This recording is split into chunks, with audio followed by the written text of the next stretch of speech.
Morre Roberto Dinamite, maior ídolo da história do Vasco. O futebol brasileiro perdeu uma referência e o Vasco grande ídolo. Morreu hoje, 8, Carlos Roberto de Oliveira, o Roberto Dinamite, maior artilheiro da história do Cruz-Maltino e jogador com mais jogos pelo clube. Ele tinha 68 anos e desde o fim de 2021 fazia tratamento para tumores descobertos na região do intestino. Pelo Cruz-Maltino, Dinamite foi campeão do Campeonato Brasileiro de 1974, dos Cariocas de 1977, 1982, 1987, 1988 e 1992, das edições do Troféu Ramon de Carranza em 1987 e 1988, dentre outros. O ex-atacante ainda detém as marcas de maior artilheiro da história do Campeonato Brasileiro, com 190 gols, e do Campeonato Carioca, com 279. Não à toa, ele tem uma estátua atrás de um dos gols de São Januário. Ao longo da carreira, ele também vestiu as camisas do Barcelona, da Espanha, da Portuguesa, do Campo Grande, claro, da seleção brasileira. Fora das quatro linhas, Dinamite elegeu-se vereador em 1992, pelo PSDB. Em 1994 se elegeu deputado estadual, cargo que ocuparia ainda por mais 4 mandatos. Também foi presidente do Vasco por 2 gestões, entre 2008 e 2014. A origem do apelido. Roberto ganhou o apelido de Dinamite devido ao Jornal dos Esportes, mas há versões levemente diferentes. O ex-jogador, em entrevista ao All Sport em 2019, citou uma manchete após o primeiro jogo no Maracanã. Eu fiz a minha estreia no Maracanã em um jogo entre Vasco e Internacional, no time principal, e aí surgiu o apelido Dinamite. Na época, o técnico interino me levou para a partida no Maracanã e eu entrei no segundo tempo. Peguei uma bola na intermediária, fui levando, dei um corte no zagueiro e bati, um chute forte, de fora da área. Começou. Naquela época, a rede tinha um ferrinho, não era esticada como é hoje. Quando a bola entrou, ela levou a rede, carregou.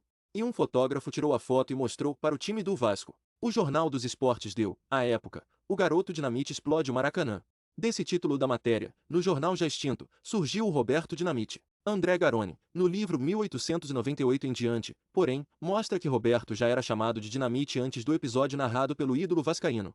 Ele mostra trecho de uma matéria do Jornal dos Esportes que citava Roberto, agora chamado de Garoto Dinamite, não recebeu aplausos apenas pelos gols antes mesmo do duelo com o Internacional.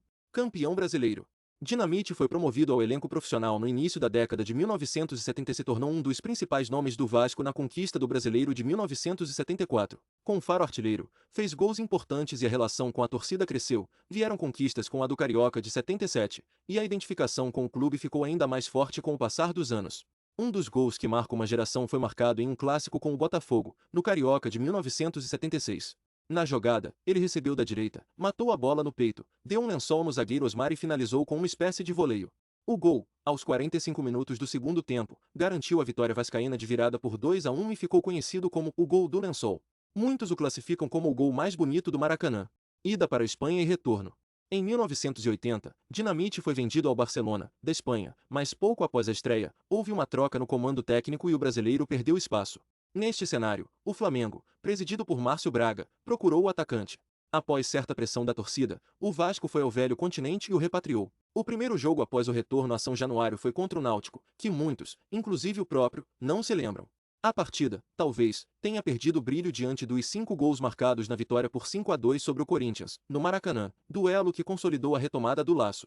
Portuguesa e Campo Grande. Roberto Dinamite ficou no Vasco até 1989, marcou inúmeros gols e se afirmou como o maior ídolo do clube.